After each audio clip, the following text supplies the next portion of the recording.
नमस्ते, Satya's recipe मराठीमध्ये आपले स्वागत आहे. आज आपण बनवत आहोत उपवासाचा मिल्कशेक. हा मिल्कशेक इतका हेल्दी आहे, त्याचबरोबर टेस्टी आहे. एक ग्लास पिलात तर दिवसभर भूकही लागणार नाही. आणि उपवासाचा असल्यामुळे मिल्कशेकमध्ये कस्टर्ड पावडर न वापरता थिकनेस कसा आणायचा हेही पाहणार आहोत.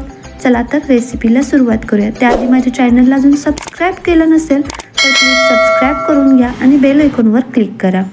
मिल्कशेक बनवताना सर्वात प्रथम मी अर्धा लिटर दूध गरम होण्यासाठी ठेवले. दुधाला छान उकळी आल्यानंतर मंद गॅसवरती 10 मिनटं दूध आटवून घेतले.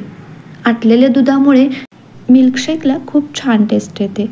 त्यानंतर ड्रायफ्रूट्समध्ये काजू, बदाम, पिस्ता आणि खारीक वापरली आहे. मनुक्यामुळे दूध नासतं, त्यामुळे मी मनुके वापरले नाहीत.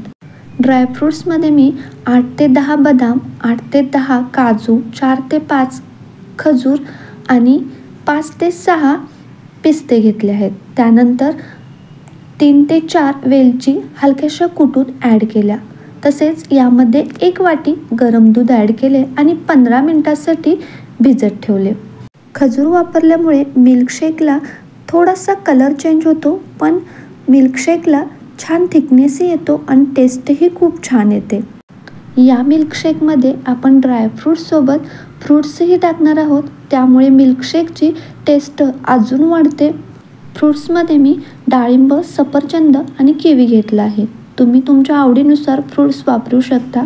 त्यानंतर डाळिंबचे दाणे काढून घेतले आणि किवी आणि सफरचंदाचे एकदम बारीक आकारामध्ये काप करून घेतले. त्यानंतर आपण 15 मिनिटांसाठी ड्रायफ्रूट्स भिजत ठेवले होते, ते मिक्सरच्या भांड्यामध्ये काढून घेऊ आणि यामध्ये 2 चमचे साखर ॲड करू. आपण मिल्कशेकमध्ये खजूर वापरला आहे, त्यामुळे साखरेचं प्रमाण थोडंसं कमी लागेल. आता या ड्रायफ्रूट्सची बारीक पेस्ट बनवून घेऊ. ही पेस्ट दुधामध्ये टाकून परत आपण गॅसवरती उकळू शकतो, पण नाही उकळलं तरीही खूप छान लागतं. मी फक्त या पेस्टमध्ये आपण जे 10 मिनटं आटवून घेतलेलं दूध आहे ते ॲड केलं आणि छान मिक्स करून हा मिल्कशेक एका ग्लासमध्ये काढून घेतला. आता या तयार मिल्कशेकमध्ये आपल्याला आवडेल त्याप्रमाणे फ्रूट्स वापरू शकतो. मी येथे 2 चमचे बारीक कट केलेले ॲपल, 2 चमचे डाळिंबाचे दाणे आणि 2 चमचे किवीचे काप घातले आणि आपला उपवासाचा हेल्दी त्याचबरोबर टेस्टी मिल्कशेक तयार झाला. रेसिपी आवडली असेल तर एक लाईक नक्की करा आणि उपवासाला ही रेसिपी ट्राय करून पाहायला विसरू नका. तसेच कमेंट्स करूनही सांगायला विसरू नका कशी बनली आहे ते. थँक्यू.